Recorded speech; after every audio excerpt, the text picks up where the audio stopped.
The Maharashtra government has been asked to give the full report of the Backward Class Commission, on the basis of which they provided the Maratha reservation to petitioners. Remember, there is a challenge pending in court regarding the reservation that was granted to Marathas after the protests that erupted across the state.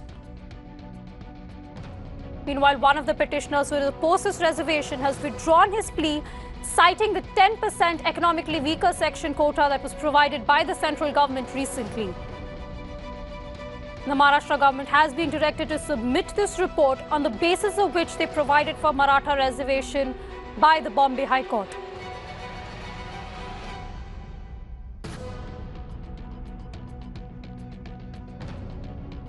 Right, my colleague Herman Gomes joins me on the phone line with more details. Herman, two significant developments. One, of course, the Maharashtra government being directed to submit this report. Meanwhile, Imtiyaz Jaleel also withdrawing his objection to the 16% Maratha quota reservation. Well, that's right. Yes, you have, the Bombay High Court, which has directed the state government to, in fact, give a copy of the Backward Commission classes report to all the petitioners in the case. The state, meanwhile, has asked at least till tomorrow to be given the time so that they can give these copies to the petitioners in the case. A very significant development also, Imtiyaz Jaleel of the AIMIM, who withdrew his petition that was challenging the 16% reservation that was given to the Marathas.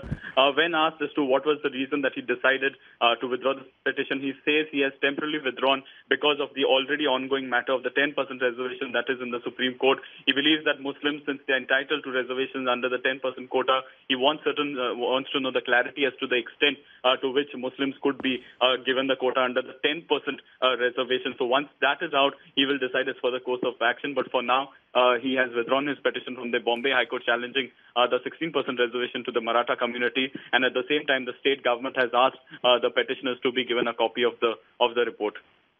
Right, Herman Gomes joining us with all those details there, as the Maharashtra government has been directed to submit the Backward Class Commission report to petitioners who had questioned the reservation granted to Marathas. Thanks, Herman, for joining us.